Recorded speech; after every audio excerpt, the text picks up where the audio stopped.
जादुई गुलाबी साड़ी। बहुत समय पहले की बात है। एक छोटे से गांव में राधा नाम की एक लड़की रहती थी। राधा की सादगी और खूबसूरती पूरे गांव में प्रसिद्ध थी। वह हमेशा अपनी माँ के साथ खेतों में काम करती और परिवार की देखभाल करती। उसकी माँ एक शानदार नजरिया और साहस की मिसाल थी। एक दिन उसकी माँ ने उसे अपनी पुरानी गुलाबी साड़ी दी और कहा, यह साड़ी हमारी परिवार की धरोहर है, इसे अच्छे से रखना। राधा ने साड़ी को बहुत ही स्नेह से संभाल कर रखा। वही साड़ी उसकी माँ की थी और उससे भी पहले उसकी दादी की थी। लेकिन राधा को इस बात का बिल्कुल भी अंदाजा नहीं था कि यह साड़ी केवल एक साधारण साड़ी नहीं थी, बल्कि जादुई थी। एक रात जब राधा सो रही थी, उसे एक अजीब सपना आया। उसने देखा कि उसकी साड़ी के चारों ओर एक हल्की रोशनी फैली हुई थी और साड़ी से सुनहरी चमक आ रही थी।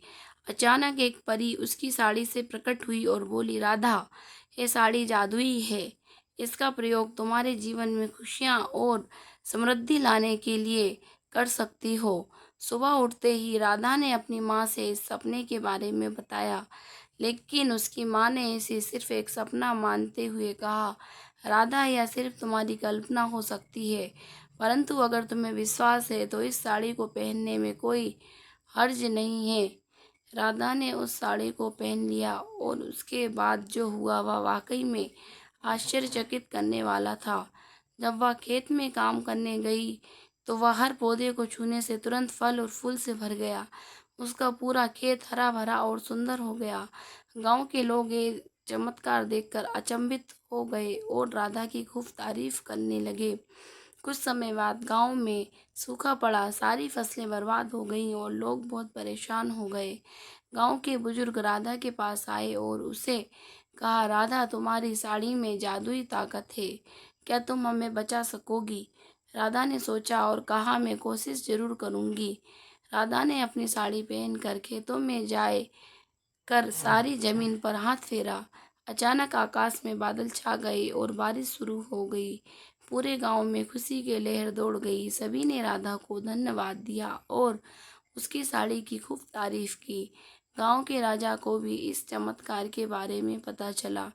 राजा ने राधा को अपने दरबार में बुलाया और सम्मानित किया। राजा ने राधा से कहा, तुम्हारी इस साड़ी ने हमारी प्रजा के जीवन को खुशहाल बना दिया है।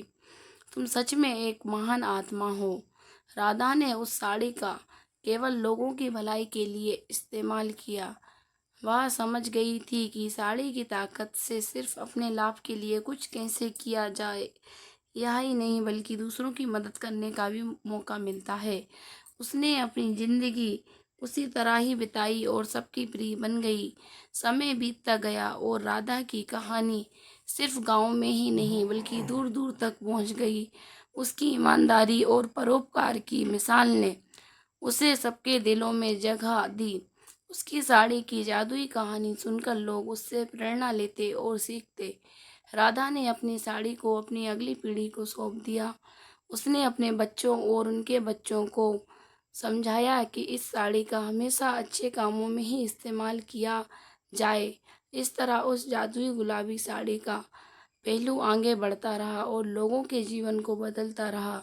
जादुई गुलाबी साड़ी की कहानी एक संदेश देकर समाप्त होती है कि किसी भी वस्तु या ताकत का असली मूल्य तभी है जब उसका उपयोग सबकी भलाई और सेवा में किया जाए। राधा की भलाई और परोपकार ने सभी को यही सिखाया कि सच्ची पहचान मेहनत, ईमानदारी और दूसरों की भलाई में ही निहित है।